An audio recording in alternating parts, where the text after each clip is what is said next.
नमस्कार, ये NB news देख रहे हैं आप। मैं हूं आपके साथ पल्लवी राजपूत और हमारे इस खास कार्यक्रम में आप सभी का स्वागत है। द्रौपदी मुर्मू को देश की 15वीं राष्ट्रपति के तौर पर चीफ जस्टिस एनवी रमन्ना ने आज शपथ दिलाई है। वह देश की पहली आदिवासी महिला राष्ट्रपति बन गई हैं। सुबह 10:15 बजे द्रौपदी मुर्मू ने संसद भवन के सेंट्रल हॉल में देश के सर्वोच्च संवैधानिक पद की शपथ ली। उन्हें 21 तोपों की सलामी दी गई। अपने संबोधन में राष्ट्रपति ने कहा, मैं जिस जगह से आती हूँ वहां प्रारंभिक शिक्षा भी एक सपना ही होता है। गरीब पिछड़े मुझे अपना प्रतिबिंब दिखते हैं। मैं भारत के युवाओं और महिलाओं को विश्वास दिलाती हूं कि इस पद पर काम करते हुए उनका हित मेरे लिए सर्वोपरि रहेगा। संसद में मेरी मौजूदगी भारतीयों की आशाओं और अधिकारों का प्रतीक है। मैं सभी के प्रति आभार व्यक्त करती हूं। आपका भरोसा और समर्थन मुझे नई जिम्मेदारी संभालने का बल दे रहा है। आगे उन्होंने कहा, मैं पहली ऐसी राष्ट्रपति हूं जो आजाद भारत में जन्मी। हमारे स्वतंत्रता सेनानियों ने भारतीयों से जो उम्मीदें लगाई थी उन्हें पूरा करने का मैं पूरा प्रयास करूंगी। राष्ट्रपति के पद तक पहुंचना मेरी निजी उपलब्धि नहीं है, यह देश के सभी गरीबों की उपलब्धि है। मेरा नॉमिनेशन इस बात का सबूत है कि भारत में गरीब न केवल सपने देख सकता है बल्कि उन सपनों को पूरा भी कर सकता है। आपको बता दें कि इससे पहले वो राष्ट्रपति भवन पहुंची। यहाँ उन्होंने रामनाथ कोविंद और उनकी पत्नी से मुलाकात की। दोनों ने मुर्मू को बधाई दी। राष्ट्रपति भवन के लिए निकलने से पहले राजघाट पहुंचकर उन्होंने महात्मा गांधी को श्रद्धांजलि दी थी। मुर्मू के शपथ ग्रहण कार्यक्रम में ओडिशा से 64 खास मेहमान आए। शपथ के बाद खास मेहमानों के लिए लंच का आयोजन राष्ट्रपति भवन में किया गया। उसके बाद सभी को पूरा भवन घुमाया जाएगा।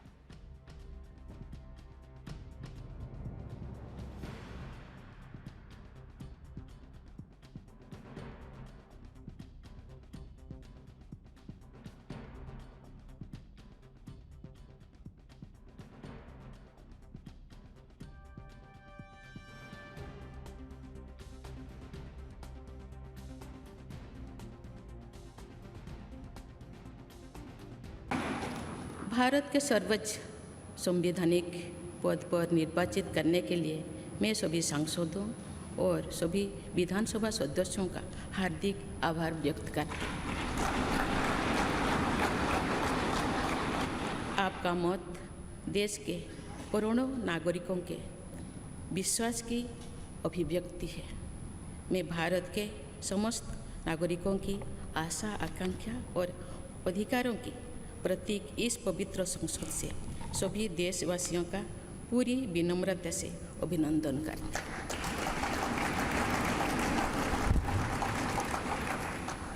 आपकी आत्मीयता, आपका विश्वास और आपका सहयोग मेरे लिए इस नए दायित्व का निभाने में मेरी बहुत बड़ी ताकत रहेगी।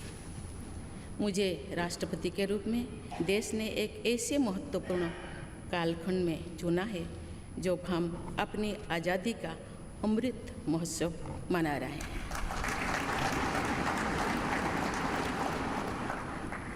आज से कुछ दिन बाद ही देश अपनी स्वाधीनता के 75 वर्ष पूरी करेगा।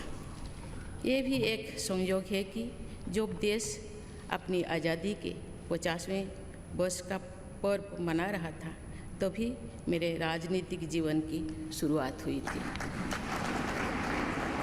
और आज आज़ादी के 75वें वर्ष में मुझे ये नया दायित्व। और इस मसले पर अब हम चर्चा की शुरुआत कर लेते हैं। 3 मेहमान इस समय हमारे साथ जुड़े हुए हैं। मेहमानों से आपका परिचय करवा देते हैं। प्रभात त्रिपाठी जी हमारे साथ जुड़े हुए हैं वरिष्ठ पत्रकार के तौर पर। डॉक्टर इंदुकांत दीक्षित जी भी हमारे साथ जुड़े हुए हैं वरिष्ठ पत्रकार के तौर पर। और दीपक राय जी राजनीतिक विश्लेषक के तौर पर इस समय हमारे साथ जुड़ गए हैं। तीनों ही मेहमानों का स्वागत है एएनबी न्यूज पर। डॉक्टर इंदुकांत दीक्षित जी, शुरुआत आप ही के साथ करना चाहेंगे। द्रौपदी मुर्मू को देश की 15वीं राष्ट्रपति के तौर पर शपथ दिला दी गई है। क्या कुछ अब बड़े और अहम बदलाव आपको लग रहे हैं कि आने वाले समय में होंगे? देखिए, सबसे बड़ी बात यह है कि जी, वो एक ऐसे समाज को रिफ्लेक्ट करती हैं, प्रतिनिधित्व करती हैं जिसे इस देश में 75 साल के बाद तक आजादी के संविधान के सर्वोच्च पद पर बैठने का अवसर नहीं मिला और उसे शायद परिकल्पना भी नहीं थी कि ऐसा अवसर उसे मिल सकता है। तो देखिए, जब कभी भी अपने परिवार में, अपने समाज में ऐसे लोग ऊंचे पद पर, ऊंचे दायित्व को पाते हैं जिन्हें इसकी उम्मीद नहीं होती है, तो व्यक्तिगत तौर पर उन्हें और जिस समाज को वो रिफ्लेक्ट करते हैं डायरेक्टली, आप देखेंगे कि उनके वो बिल्कुल रोमांचित होते हैं।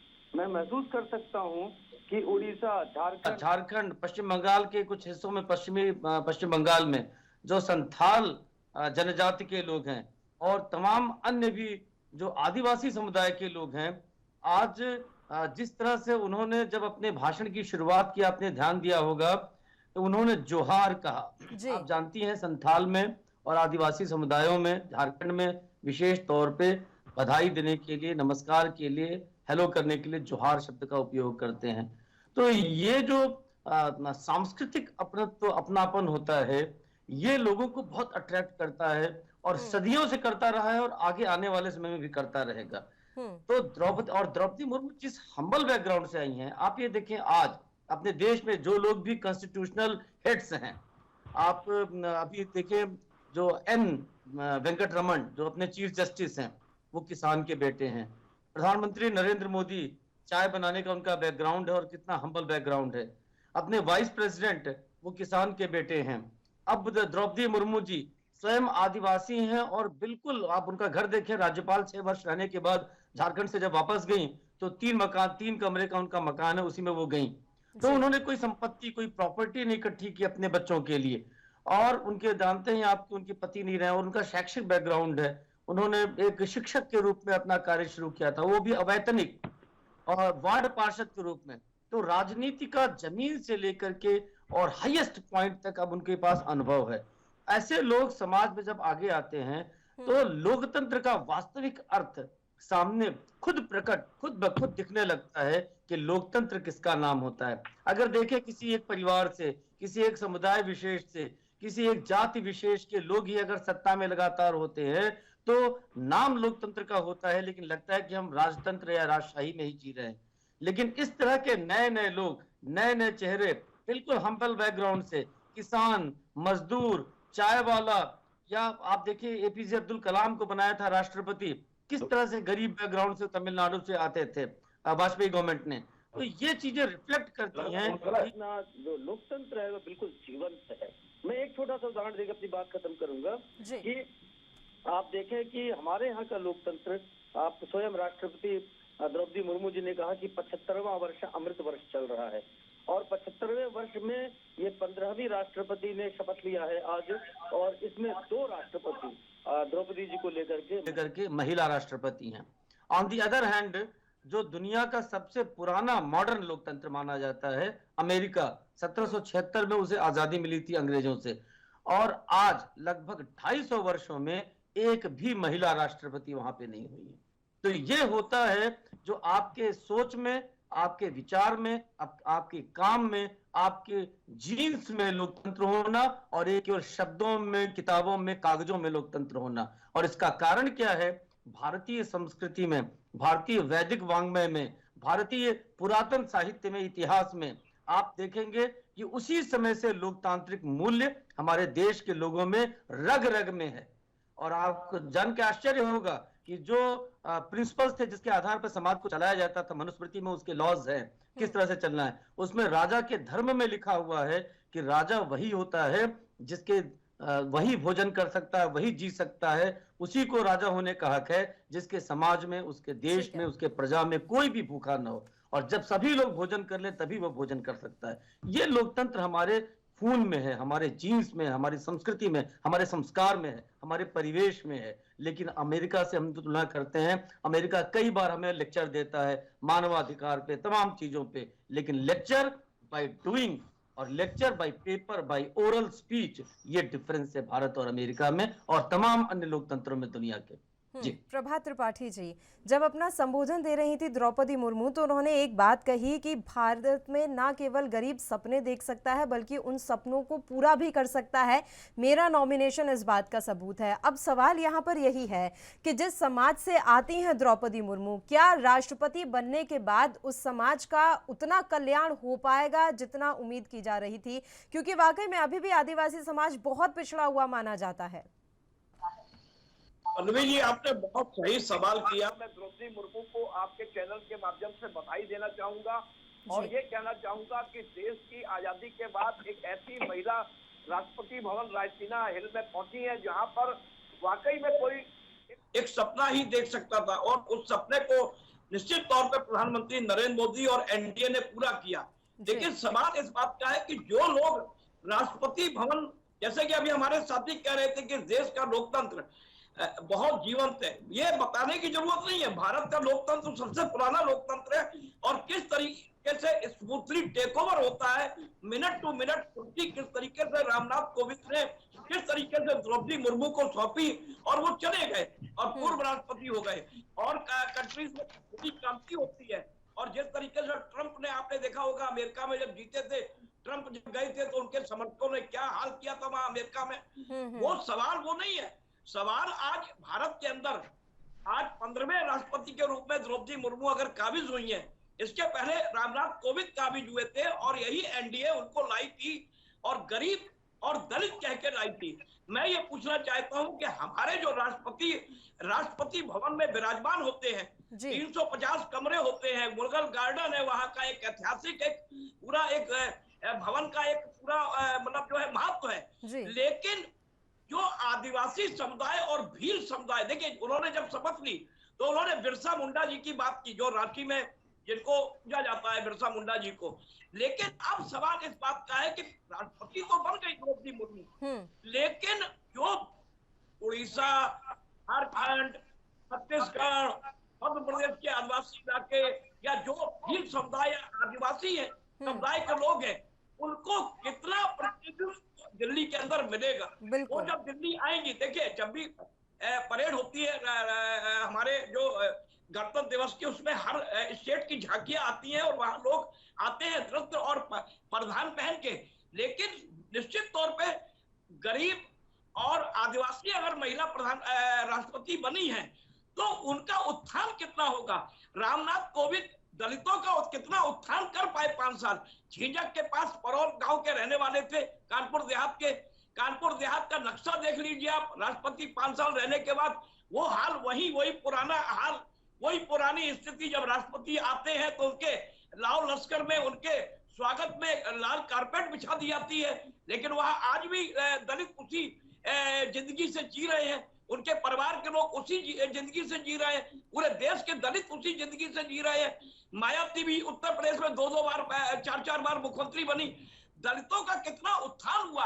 वोट बैंक की राजनीति करने के बाद अगर आप निचले पायदान में बैठे हुए व्यक्ति का उत्थान नहीं कर सकते हैं, और राष्ट्रपति रबर स्टैंप की तरह अगर राष्ट्रपति भवन में 5 साल कैद रहेगा, तो मैं नहीं मानता हूं कि भारत के लोकतंत्र में ये एक अच्छी परंपरा है। मैं कहता हूं कि मैं आज के दिन एक अच्छा बोलना चाहता हूं, लेकिन मैं अगर समीक्षा करता हूं तो उसमें यह पाता हूं कि अगर राष्ट्रपति द्रौपदी मुर्मू को राष्ट्रपति बनाया गया है जिस मकसद से, उस मकसद से उसके उनके जो फॉलोअर हैं, उनके जो कम्युनिटी के लोग हैं, उनका उत्थान होना चाहिए। लगे कि भारत के अंदर वो समुदाय एक बराबर से लोगों के बीच बैठ रहा है, बराबर से उठ रहा है, क्योंकि वो जो संस्कृति है, वहां का जो पहनावा है, वो बहुत पीछे का इलाका है, जिसे कहते हैं अंतिम पायदान में बैठे वाले लोग। अगर वो राष्ट्रपति भवन आएंगे, दिल्ली के अंदर आएंगे और निश्चित तौर पर उनको आजादी मिलेगी, तो मैं मान के चलता हूं कि देश की आजादी के बाद एक बहुत बड़ा फैसला इस देश का होगा।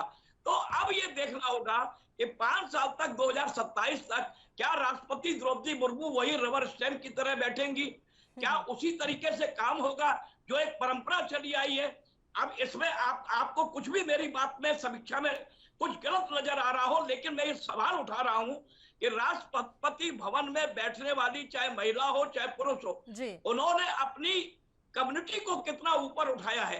रामनाथ कोविंद ने कितना दलितों के लिए काम किया है, कितने फरमान जारी किए हैं, कितने उन्होंने किस तरीके से उन्होंने दलितों के बीच जाके काम किया है, ये एक सोचने की बात है। ये लाजमी से सवाल है सर, ऐसा नहीं है कि आपकी समीक्षा पर कोई सवाल उठा रहा है, ये तो लाजमी से सवाल है। 5 साल अगर रामनाथ कोविंद रहे राष्ट्रपति, तो वाकई में बहुत जाहिर सी बात है कि कितना भला हुआ दलितों का, या हमारे देश में दलित उत्पीड़न नाम की जो परंपरा चली आ रही है, या यूं कहें कि लंबे समय से दलितों का उत्पीड़न होता रहा है, वो कितना थमा है। पल्लवी जी मैं कह रहा हूँ, यही पल्लवी जी मैं सवाल नहीं उठा रहा हूँ, मैं क्वेश्चन मार्क ये लगा रहा हूँ कि समाज के उस तबके को क्या मिला।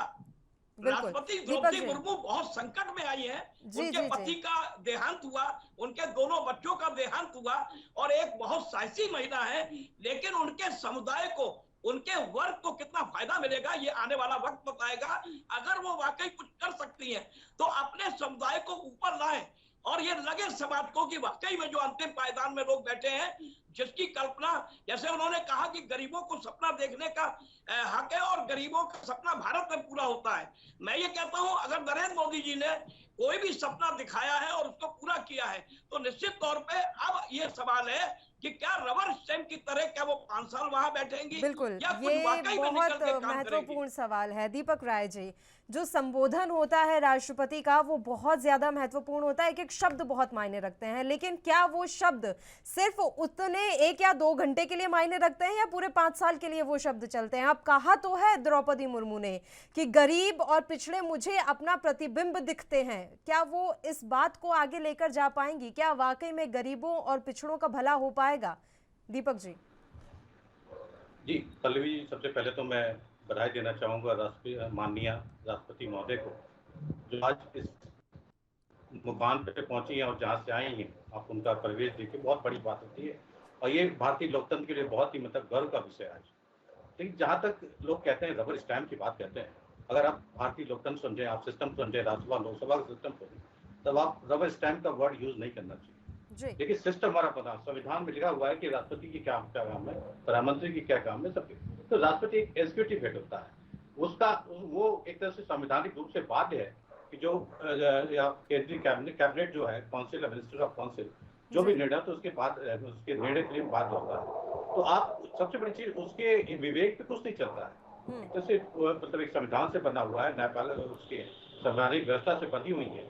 तो आप ये कहिए कि आप वो अपने हट के अपने केवल आदिवासी उसकी बात करें और मतलब अपने राष्ट्रपति भवन से निकल के एक मतलब आप चाहते हैं प्रेसिडेंशियल एक्टिविज्म, तो वो चीज़ पॉसिबल नहीं है कि संविधान में संवैधानिक रूप से बंधे हुए हैं।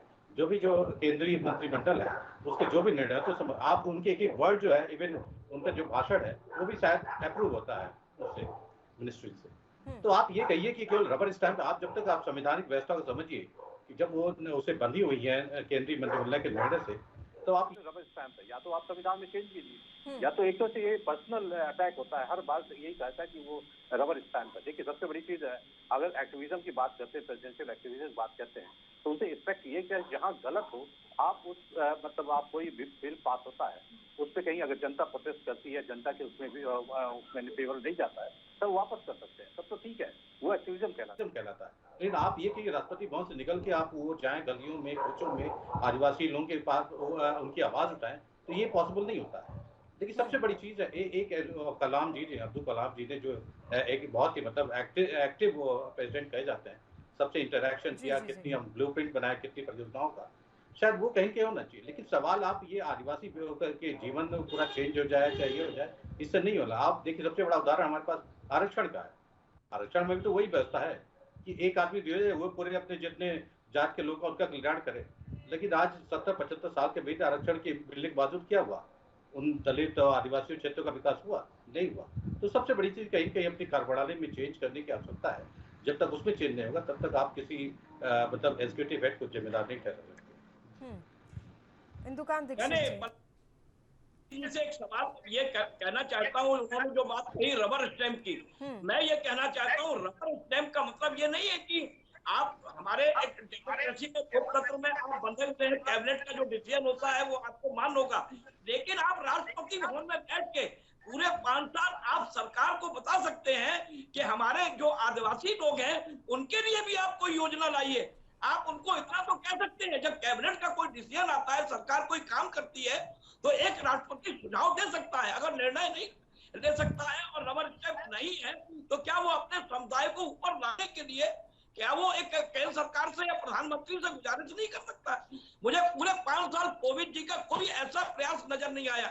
गांव झिझक के पास एक रेलवे स्टेशन तक ठीक नहीं हो पाया। वो देश के 5 साल महामहिम रहे, राष्ट्रपति रहे। अगर वो रेल मंत्री आके कह देते कि फरोख के आसपास, के आसपास रेलवे का सुदृढ़ीकरण करती है, तो किसकी इतनी हिम्मत थी रेल मंत्री की जो काम नहीं करता? या गति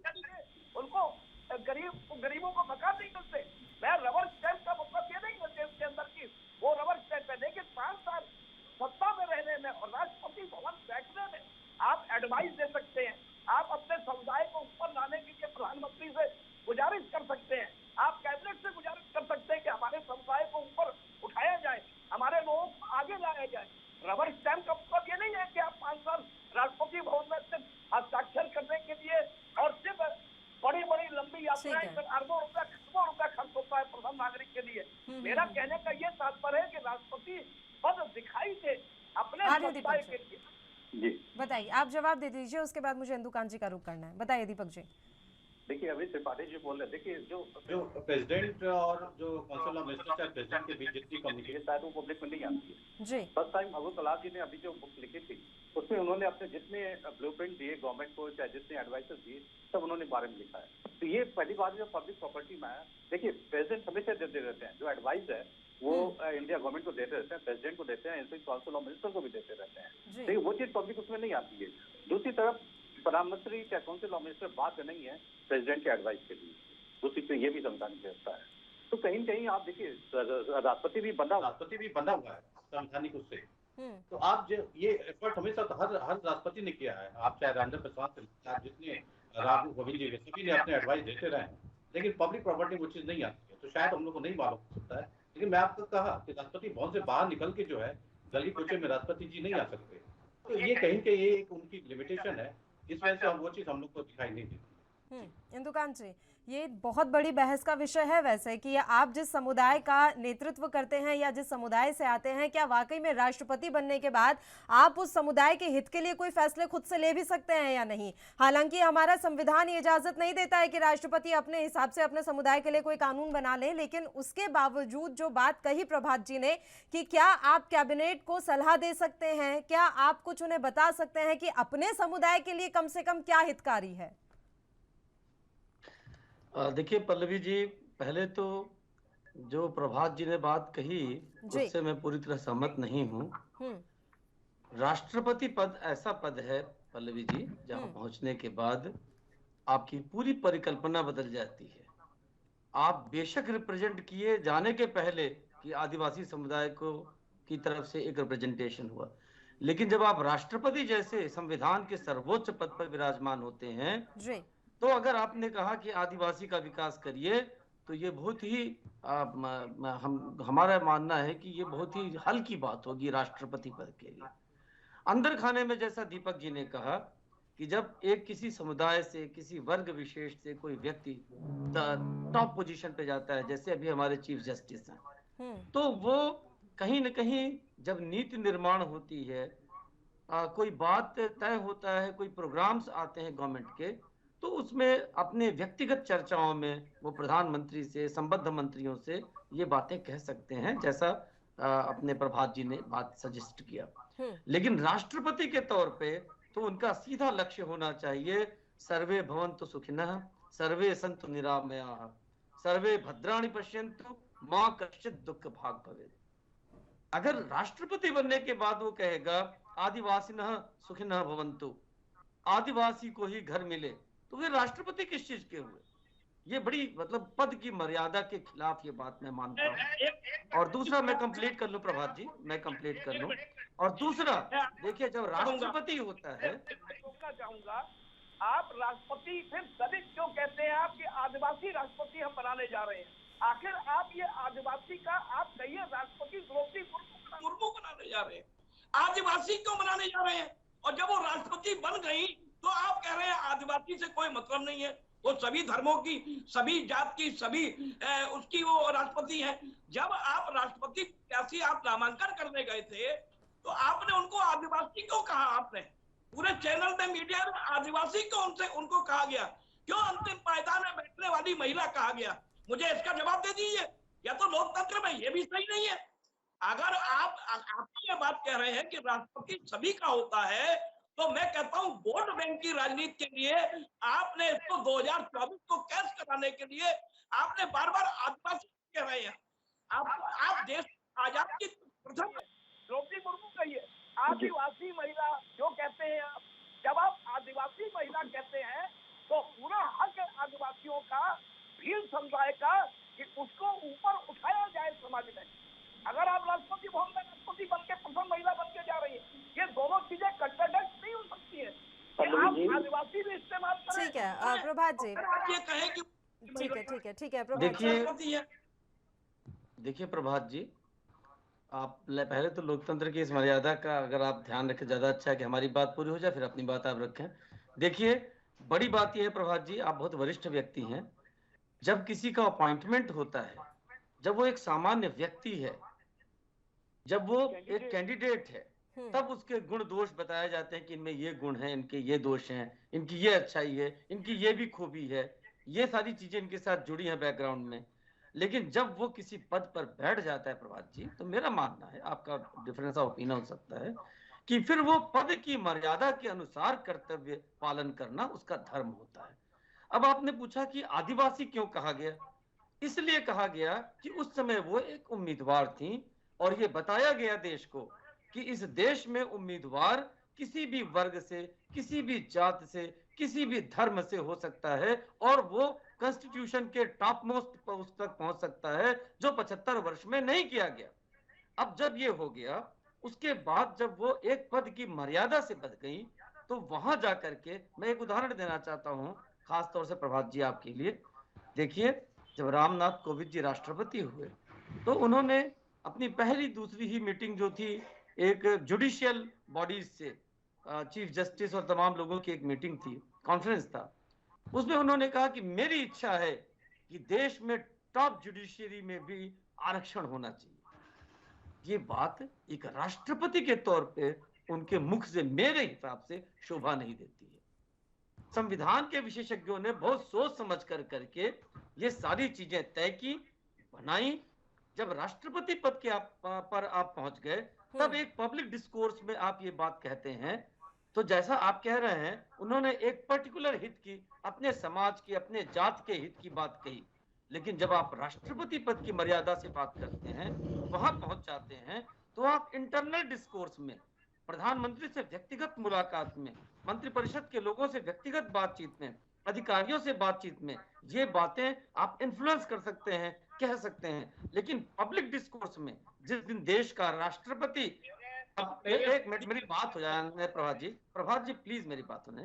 तो अगर पब्लिक डिस्कोर्स में अगर आप बात करते हैं और राष्ट्रपति कहे कि मैं महिला हूं इसलिए महिला का विकास होना चाहिए, अगर मैं सिख हूं तो सिख का विकास होना चाहिए प्रायोरिटी में, तो ये बात हमारे ख्याल से पद की मर्यादा का उल्लंघन है।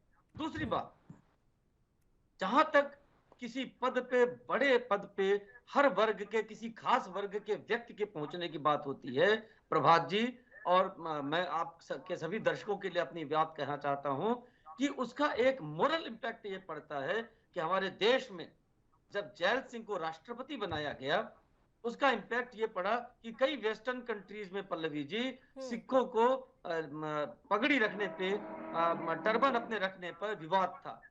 लेकिन जब लोगों ने देखा कि दुनिया के सबसे बड़े लोकतंत्र का राष्ट्रपति पगड़ीधारी है, तो ये बात ऑटोमेटिक दब जाती है। इसका एक मोरल इंपैक्ट होता है। अगर कोई ऐसा व्यक्ति जो आदिवासी समाज को रिप्रेजेंट करता है और आज देश का राष्ट्रपति है, जब वो देश, दुनिया, अपने देश के कोने कोने में जाता है, तो अगर उस समाज में, हमारे देश में जो जाति प्रथा बहुत हावी थी कई सदियों तक, वहां जाता है और जब उसका सम्मान होता है, तो उसका सम्मान करने के साथ साथ हम ऑटोमेटिक स्वयं अपने साथ के सारे आदिवासियों को, अपने दलितों को, पिछड़ों को, शोषितों को सम्मान देना शुरू कर देते हैं। एक उदाहरण देके मैं अपनी बात खत्म करूंगा।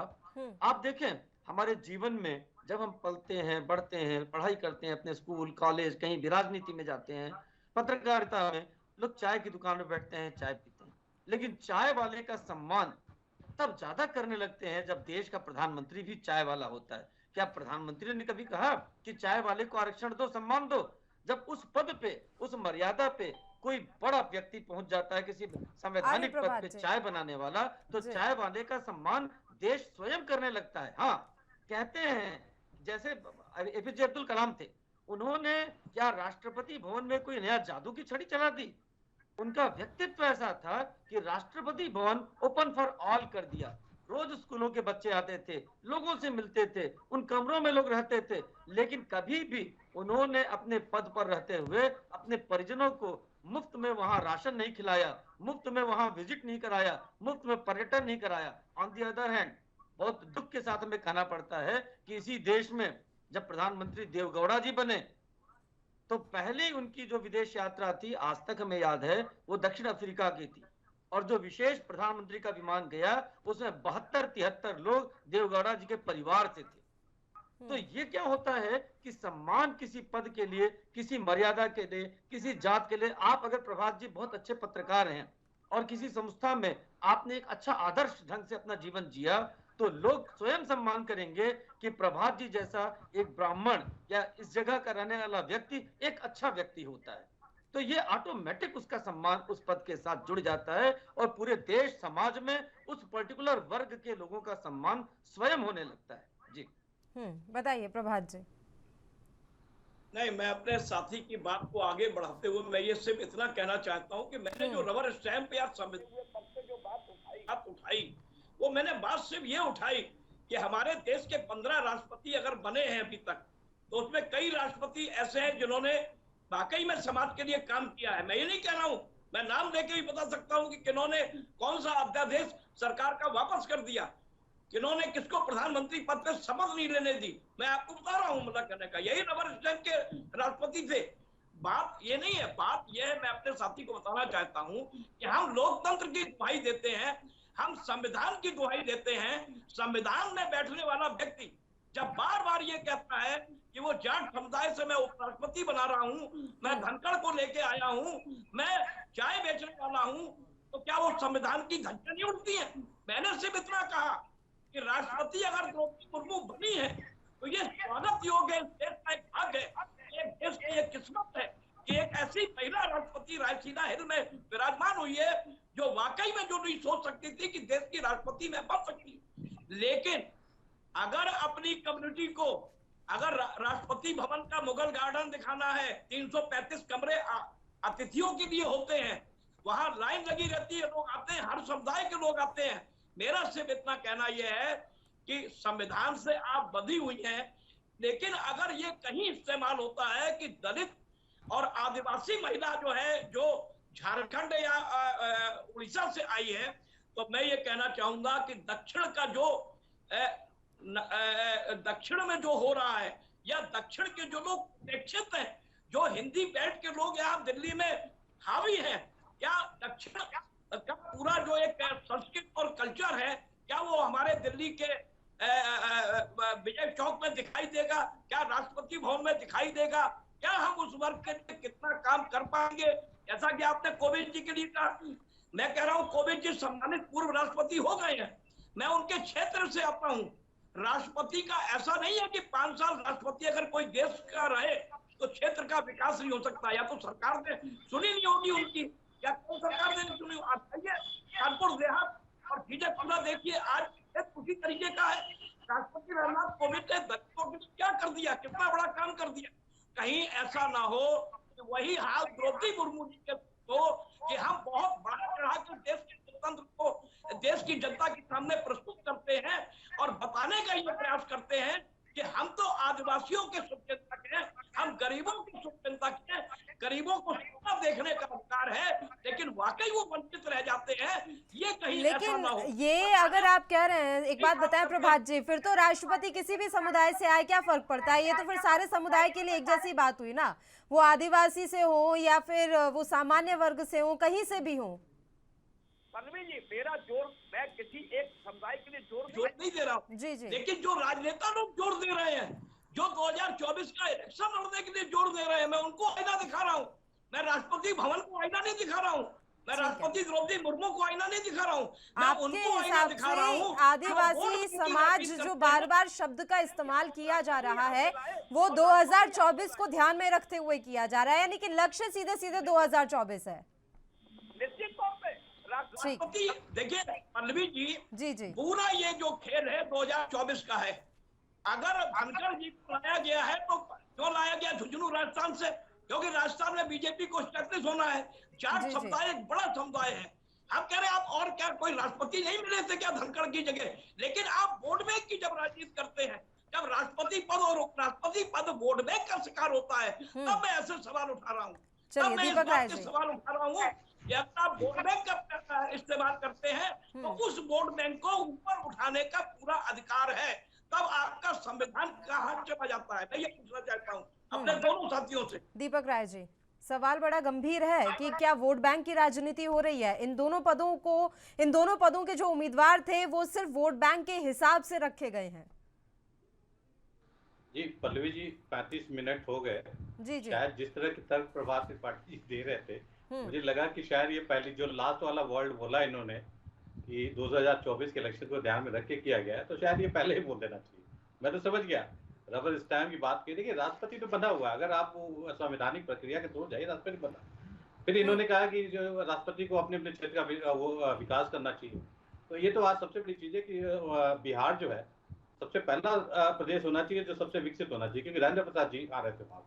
लेकिन 70-75 साल भी आज बिहार जो है पिछड़ा हुआ है।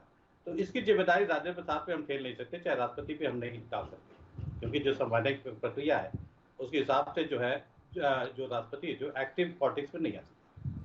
दूसरी तरफ त्रिपाठी जी बोला कि 2024 के बाद जो इलेक्शन है उसको ध्यान में रखें। सही बात है। आप देखिए राजनीति में आप आज के जमाने में आप देखिए जिस तरह से नैतिकता जिस लेवल पे आ चुकी है, चाहे सामाजिक सुरक्षा जिस लेवल, चाहे राजनीतिक सुरक्षा जिस लेवल पे आ चुकी है, तो आप कोई भी कदम जो है कोई बिना राजनीतिक स्वार्थ के उठाया नहीं जा सकता। आदिवासी महिलाएं बहुत बड़ी बात है, बहुत अच्छी बात है, लोकतंत्र के लिए बहुत अच्छी बात है। लेकिन सबसे बड़ी चीज आप देखिए, अगर उस स्टेप से, सही बात है कि आज ये तो आप मानना पड़ेगा आपको कि कोई भी हमारा गांव का आदमी, कोई भी आदिवासी आदमी, कोई पिछड़ा आदमी सपने दे सकता है, इसके तो यहाँ तक तो मैं बात मान सकता हूँ। लेकिन सवाल ये कि क्यों झारखंड से ही उठाया गया, ये भी बात सही है। कहीं न कहीं झारखंड में इलेक्शन है, वहाँ पे आदिवासी इतना बड़ा वोट है, वहाँ बेल्ट फिर आप पश्चिम बंगाल में भी है, जिस तरह से बीजेपी मतलब एक बैकफुट पे है, कहीं कहीं उसको वो मिल रहा है। दूसरी तरफ उपराष्ट्रपति के लिए धनखड़ जी को लाया गया, क्योंकि राजस्थान से आते हैं, झुंझुनू से आते हैं, वहाँ पे भी इलेक्शन है। तो ये भी एक राजनीतिक मतलब एक सत्यता है, इसको भी एक्सेप्ट करनी होगी। लेकिन दूसरी तरफ आप देखिए इन छोटी छोटी बातों से आप राजनीतिक मतलब आप इन विचारों से आप किसी एक पद को जिम्मेदार नहीं ठहर सकता थे, पद पे आप उंगली नहीं उठा सकते। आप देखिए डायरेक्ट बोल दीजिए कि बीजेपी का इंटरेस्ट है, ये बहुत बड़ी चीज। लेकिन हम 35 मिनट जो हम लोगों ने बातें की बहुत सामान, आप डायरेक्ट कहिए कि बीजेपी का राजनीतिक इंटरेस्ट है, तभी इन्होंने दोनों पदों को एक तरह से आगे बढ़ाया, दोनों नामों को आगे बढ़ाया। ये भी फैक्ट है। लेकिन दूसरी तरफ जो अगर राष्ट्रपति पद पे हम उंगली उठाते हैं, उनकी मतलब एक तरह से संवैधानिक जिम्मेदारी पे उंगली उठाते हैं, तो ये गलत है। नहीं, पद पे तो खैर वो उंगली उठा ही नहीं रहे हैं। वो ये पूछ रहे हैं कि अगर आप किसी समाज का नेतृत्व कर रहे हैं तो क्या वो समाज उत्थान की राह पर जा पाएगा या नहीं? नहीं जा सकता। नहीं, जोशी भी बनाए जा सकते थे, उनका उससे कोई पॉलिटिकल माइलेज नरेंद्र मोदी जी को नहीं, ये तो बीजेपी पे और प्रधानमंत्री पे डिपेंड करता है किसको बनाया, हम आप तो नहीं सकते सवाल उठाऊंगा, क्योंकि राष्ट्रपति पद पे पॉलिटिकल माइलेज लिया जा रहा है, लगातार माइलेज लिया, लगातार उनके माइलेज दे रहे हैं। तब मैं सवाल उठा रहा हूँ, तब मैं कह रहा हूँ पार्टी अपने फायदे के लिए काम करेगी, आदिवासी समुदाय को ऊपर उठाना होगा। कांग्रेस के लिए काम तो करेगी नहीं, बीजेपी कांग्रेस के लिए तो काम नहीं करेगी, बसपा के लिए, सपा के लिए तो काम नहीं करेगी। ये दोनों पद हमारे मुक्त होने चाहिए, राजनीति से मुक्त होने चाहिए। इसमें कोई बड़ी अच्छी बात कही है इंदुकांत जी। क्या ये दोनों पद अभी वर्तमान समय में अगर हम देखें तो राजनीति से मुक्त हैं क्या? मैं चलिए 2014 के बाद से ही आपसे जानना चाहती हूँ, उससे पहले का तो छोड़ देते हैं। ऐसे कितने कानून रहे जो संसद भवन से पारित हुए और राष्ट्रपति ने पुनर्विचार के लिए भेज दिए हों? मैं कृषि कानूनों के बारे में ही अगर बात कर लूं तो वो रद्द किए गए बाद में, लेकिन हस्ताक्षर तो हुए ही ना सर। तो क्या वाकई में राजनीति से परे हैं ये दोनों पद? पल्लवी जी देखिए, बहुत अच्छी परिचर्चा आपने कराई है। मैं 2-3 बातें रखना चाहता हूँ जी। देखिए, आज के मौके पर जब द्रौपदी मुर्मू जी ने राष्ट्रपति पद की शपथ ली है, देश के लिए बहुत गौरव की बात है। उस समय इस तरह की परिचर्चा में उनके प्रति ये भाव लाना कि कर पाएंगी नहीं कर पाएंगी रबर स्टैंप, ये बहुत शोभनीय नहीं है। पहली बात, आज की ये बात कल भी हो सकती है, कभी भी हो सकती है। दूसरा, राजनीति के लिए ये किया गया है, उनको राष्ट्रपति पद का उम्मीदवार बनाया भाजपा ने और राजग ने, और उपराष्ट्रपति पद पे धनखड़ जी को राजस्थान का चुनाव देखकर बनाया गया। ठीक है, बिल्कुल ठीक कहा दीपक जी ने। राजनीतिक पार्टियां जब किसी को अपना उम्मीदवार बनाती हैं तो निश्चित तौर पे वो ये भी देखती हैं कि हमारे इसके राजनीतिक लाभ और नुकसान क्या होंगे। कई बार आपने देखा होगा प्रधानमंत्री ने कहा कि हमने ये काम किया, हमको अवसर मिला। ये कांग्रेस के पास भी अवसर था करने का, नहीं किया उन्होंने। जैसे झारखंड में सिंदरी का कारखाना जी जी। खाद का, यूरिया का, या गोरखपुर में, क्या कांग्रेस सरकारों को या समाजवादी पार्टी की सरकार को मना कर रखा था किसी ने? उस अवसर का उन्होंने लाभ उठाया। और हम कहेंगे कि ये राजनीति के लिए किया, तो राजनीति के लिए भी किया और समाज और देश के हित में भी किया। यही तो होती है राजनीति। आपने तो राजनीति के लिए भी नहीं किया, समाज के लिए भी नहीं किया। और हमें तो थोड़ा थोड़ा ये लगता है बातों से प्रभात जी के, कि वो चाहते हैं कि रामनाथ कोविंद भी अपने गांव को सैफई बना देते तो शायद उनका ज्यादा यश होता। आपको ये बात और देखिए, इसी तरह से आप देखें, जो राजेंद्र प्रसाद जी की बात किया दीपक राय जी ने, हमारी बात पूरी हो जाए उसके बाद आप कहिएगा ना। देखिए, दीपक राय जी ने एक बात बड़ी अच्छी कही कि जब आप राष्ट्रपति होते हैं, डॉक्टर राजेंद्र प्रसाद जैसा योग्य राष्ट्रपति इस देश में न भूतो न भविष्यति जी, और पहले राष्ट्रपति थे। और उनके गांव चले जाइए, उनके प्रदेश चले जाइए, जब राष्ट्रपति हो गए तो उन्होंने पूरे देश का देखा। उन्होंने हिंदी के लिए कितना काम किया, तमाम सिद्धांतों के लिए कितना काम किया, राजनीति में साफ गोई और सादगी के लिए काम किया। वो अपने गांव को डेवलप करने चले जाएंगे। हाँ, वो in addition to all these वो करते तो बहुत अच्छी बात होती। वो एक बड़ी रेखा खींचते हैं संविधान की मर्यादा पे, संविधान के सर्वोच्च पद पर बैठने वाले व्यक्ति। और मैं दूसरी एक छोटा सा उदाहरण दूंगा। मान लीजिए मैं किसी गांव का प्रधान हो गया। अब गांव में 1000 घर है। हमारे पास दो विकल्प है। हमारे पास सीमित 1 लाख रुपए है। हमारे पास विकल्प है कि मैं अपना घर और आसपास का जितना बगीचा है उसको डेवलप कर करके उसमें खूब फुलवारी लगा दें। और एक है कि उस गांव में जितने लोग सबसे अधिक तकलीफ में हैं, परेशानी में हैं, जरूरतमंद हैं, जो काम करने से सबका हित हो, पहले उसको कर लें, फिर समय मिलेगा, पैसा मिलेगा तो अपने घर के आसपास भी कर लें। तो बड़प्पन और बड़ी चीज, बड़ी तस्वीर क्या है? बड़ी तस्वीर ये है कि जो सबका विकास, सबके हित का काम हो वो पहले करें। अपने घर को विकास कर लें, उसको डेवलप कर लें, तो हमें पता चलेगा कि हमने बड़ा अच्छा काम किया। मैं इस सिद्धांत का बिल्कुल समर्थक नहीं हूँ। और एक बात कह के मैं अपनी बात पूरी करूंगा पल्लवी जी। जी जी। देखिए, राष्ट्रपति हमारे देश में जितने लोग भी हुए, खास तौर से आप देखें एक एपीजे अब्दुल कलाम का, उन्होंने किस तरह से राष्ट्रपति भवन को सबका भवन बना दिया। और ये सभी जानते हैं, उनके सचिवों ने ये लिखा है, उनकी आत्मकथा और तमाम जगहों पर उल्लेख किया है कि वो उनके परिवार के लोग जब राष्ट्रपति भवन आए उनके गांव से कि एक बार दिखा दीजिए, तो उसके खाने पीने का पूरा बिल उन्होंने अपनी सैलरी से, चेक से पेमेंट किया। लोग मना करते रह गए। और वहीं पे कुछ राष्ट्रपति ऐसे हैं, मैं नाम नहीं लूंगा, जिनके बड़े बड़े नाम थे, वो वहां के तमाम सजावट के सामान, पुरस्कार, जो सम्मान की चीजें देश विदेश के लोगों से मिलते हैं, वो भी अपने कार्यकाल के बाद उठा के ले गए। और एक आखिरी बात प्रभात जी आपके लिए, पिछले 2014 की बात की पल्लवी जी ने, 3 राष्ट्रपति आपने देखे, प्रणब मुखर्जी, अभी रामनाथ कोविंद जी और अब द्रौपदी जी। प्रणब मुखर्जी जी का ऐसा कौन सा काम आप दिखा देंगे जो उन्होंने सरकार को हिला के करवा दिया, सरकार के विरुद्ध जाके करा दिया? वो तो बड़े पढ़े लिखे थे और कांग्रेस के थे, बड़े नेता थे। राष्ट्रपति जब कोई बनता है तो ये देखा जाता है भारत की व्यवस्था में संवैधानिक कि वो किस तरह से समन्वय से सरकार लेके चलता है। बल्कि प्रणब मुखर्जी जी के टाइम में तो जब राष्ट्रपति शासन लगाया गया उत्तराखंड में और अरुणाचल में, तो दोनों को उन्होंने बिना किसी किंच कुंज के अप्रूव कर दिया। इतने उनके मधुर संबंध थे, या वो रखना चाहते थे प्राइम मिनिस्टर नरेंद्र मोदी की सरकार के साथ। और अंत में वो किस तरह से कोर्ट में किस तरह से बेइज्जती होना पड़ा उस सैंक्शन का और उस सरकार के आदेश का। तो एक मर्यादा होती है राष्ट्रपति की। वो चाहते थे लौटा सकते थे, जैसा रमेश भंडारी के मामले में उत्तर प्रदेश में हुआ था, जैसा सिप्ते रजी के मामले में हुआ था। लेकिन आप जब समन्वय के साथ चीजों को लेकर भारतीय संविधान की व्यवस्था में चलना चाहते हैं, तो इन चीजों को करने से, जो प्रेसिडेंशियल एक्टिविज्म जो दीपक जी ने कहा होने से, कई बार देश का जो मैसेज पूरी दुनिया में देश जाता है वो बहुत गलत जाता है। तो बेहतर ये होता है कि हम समन्वय के साथ करें चीजों को। और जो अंतर विरोध या हमें लगता है कि ये मुद्दा गलत है, निश्चित तौर पे मैं कॉन्फिडेंट हूं कि प्रणब मुखर्जी जैसा राष्ट्रपति, प्रधानमंत्री और सरकार से जरूर उसने विरोध व्यक्त किया होगा कि आप इस तरह से उत्तराखंड में राष्ट्रपति शासन नहीं लगा सकते। लेकिन कभी भी उन्होंने जीवन में अपने राष्ट्रपति के तौर पे क्या उन्होंने विरोध किया? और जब वो वापस हो गया कोर्ट से तो उन्होंने क्या कहा प्रधानमंत्री को या सरकार को? ये कहीं बात सामने आई? नहीं आई। ऑन दी अदर हैंड देखिए संजय बाड़ू ने क्या किया डॉक्टर मनमोहन सिंह का। उस समय की सरकार में राहुल गांधी जी ने क्या किया कि प्रधानमंत्री और उनकी कैबिनेट में एक कानून पारित किया और उसको ले जाकर के पब्लिक में, वो कौन सी कॉन्स्टिट्यूशनल अथॉरिटी थी, उन्होंने उस पेपर को फाड़ दिया। तो पदों की मर्यादा एक लोकतंत्र में बहुत ही नितांत आवश्यक होती है।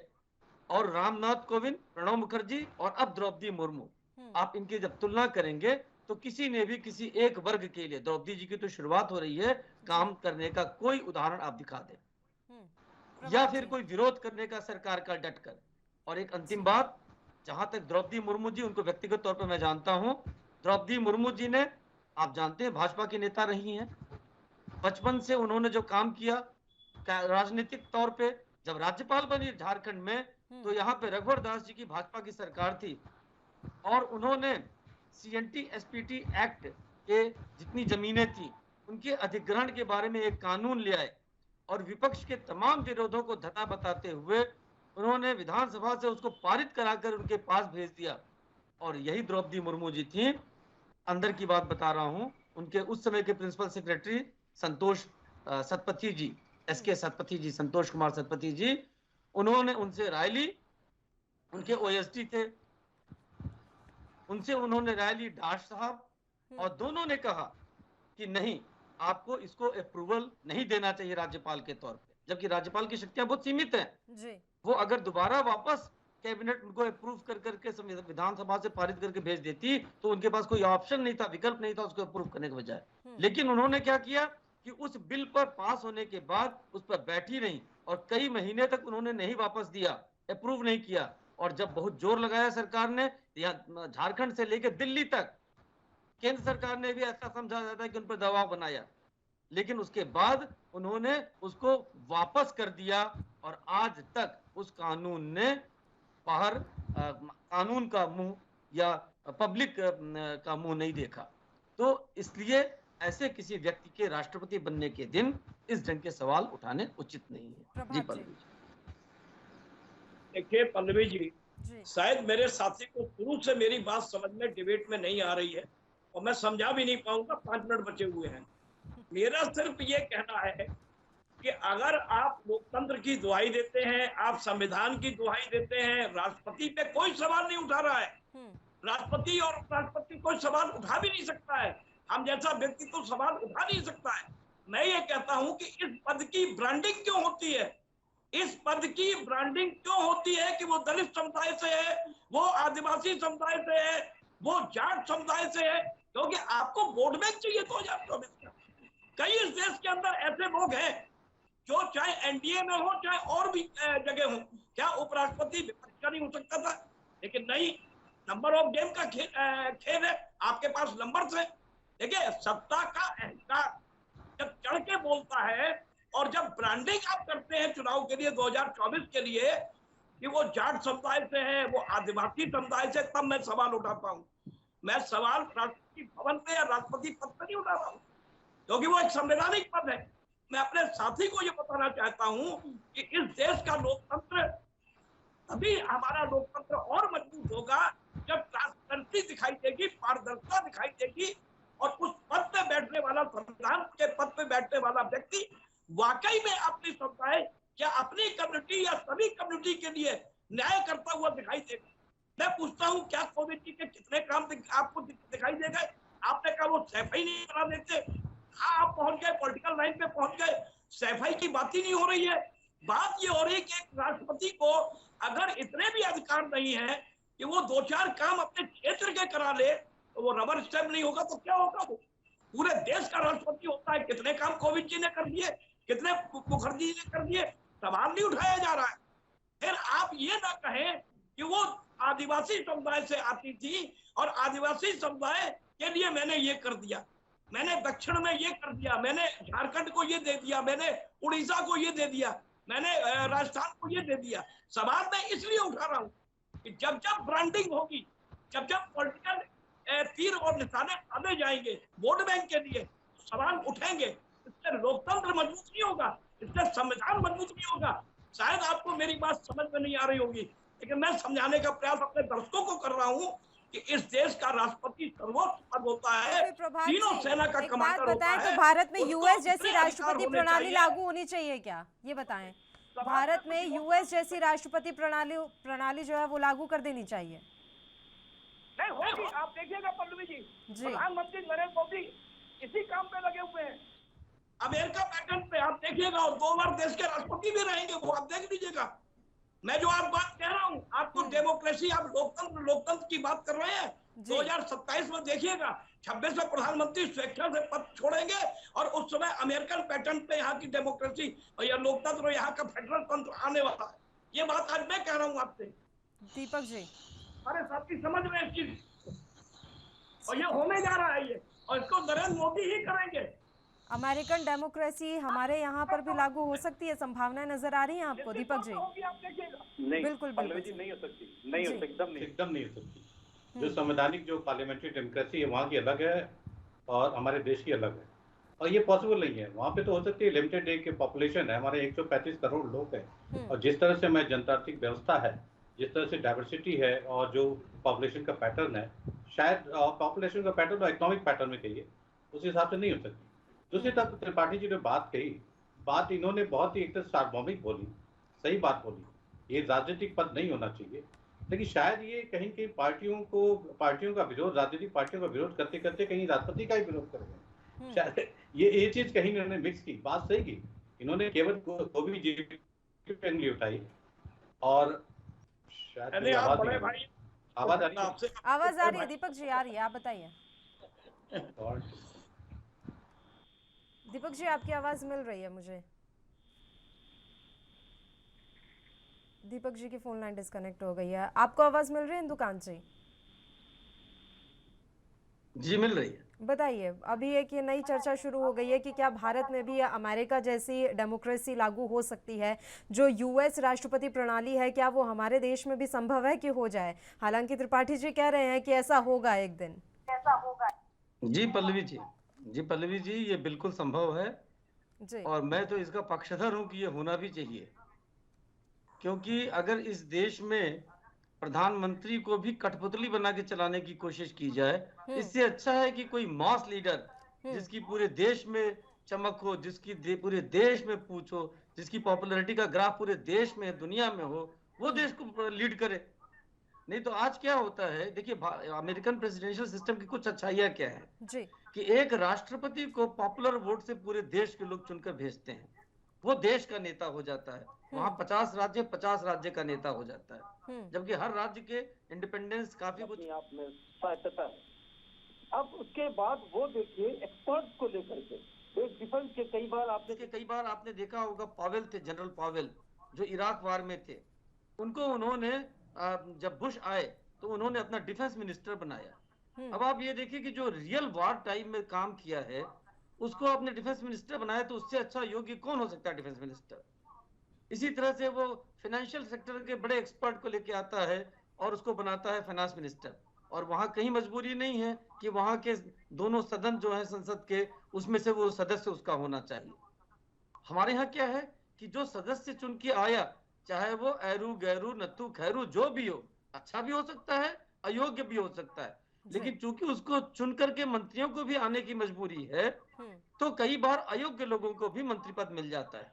अब इसको थोड़ा सा चेंज किया है, और जो बता रहे प्रभात जी इशारा कर रहे हैं, वो इशारा इस तरफ जा रहा है। आप देखें कि प्रधानमंत्री ने अपने मंत्रिमंडल में कई पूर्व IAS को, जैसे वैष्णव जी को लिया, अश्विनी वैष्णव जी को लिया है, और तमाम अधिकारियों को लेकर उत्तर प्रदेश में एक फार्मर IAS को लेकर के आए, तो वो इस परंपरा को आगे बढ़ा रहे हैं। ये रिफ्लेक्ट करता है कि कहीं न कहीं वो योग्य लोगों को मंत्री बनाए जाने के पक्ष में है, बेशक वो चुने गए हो या न चुने गए हो। और अब वर्तमान सरकार को तो वो एक तरह से मिला जुला कर बिल्कुल अमेरिकन प्रेसिडेंशियल सिस्टम की तरह ही चला रहे हैं कि जनता ने चुन दिया, अब इसके बाद मैं जो सोचता हूं वैसे सरकार चलेगी, और जिसको विरोध करना है वो चुनाव में हमको हरा के बाहर करे। तो ये आशंका तो है बिल्कुल कि वो राष्ट्रपति का जो पैटर्न है, शासन व्यवस्था है, वो भारत में लाना चाहते हैं। दिक्कत सिर्फ यहाँ पे ये है कि आपको मालूम होगा कि सुप्रीम कोर्ट ने अपने कुछ केस लॉज में ये कहा है कि कुछ बेसिक फंडा संविधान के जिनको नहीं बदला जा सकता है। घोषित किया है सुप्रीम कोर्ट ने कि एक पार्लियामेंट्री डेमोक्रेटिक सिस्टम भी उसको नहीं बदल सकते हैं। तो ऐसे में अगर ऐसा कोई प्रयास किया मोदी सरकार ने, जो उनकी मंशा लगती है, जब उन्होंने कहा कि पूरे देश में हर स्तर के चुनाव एक साथ कराए जाएं, हर चीज एक साथ कराई जाए, उसमें क्या होगा, एक रिफ्लेक्शन आएगा कि हाँ, ये नेता की पॉपुलैरिटी तमिलनाडु से लेकर जम्मू कश्मीर तक है और ईस्ट से लेकर वेस्ट तक है। तो जब ये रिफ्लेक्शन जाएगा, फिर वो प्रपोजल अगर रखेंगे कि क्यों ना हम प्रेसिडेंशियल सिस्टम अमेरिका का अडॉप्ट कर लें, तो लोग हाथों हाथ स्वीकार करेंगे, ये बन सकता है। लेकिन सुप्रीम कोर्ट इसमें आ सकती है आड़े, क्योंकि पर अभी हाल फिलहाल में तो ऐसा होता हुआ कुछ नजर आ भी नहीं रहा है सर, और ये इतना आसान भी नहीं है। और जैसा कि आपने भी बताया कि कई इसमें बाधाएं भी बीच में है, तो अभी हाल फिलहाल में तो ये स्थिति बनती हुई दिख नहीं रही है। फिलहाल आप तीनों ही मेहमानों का शुक्रिया, चर्चा करने के लिए आप हमारे साथ जुड़े, आपने अपना वक्त हमें दिया। और इसी के साथ मुद्दा में भी इतना ही। मुझे दीजिए इजाजत। देश और प्रदेश के तमाम ताज़ा खबरों के लिए आप बने रहिए हमारे साथ। नमस्कार।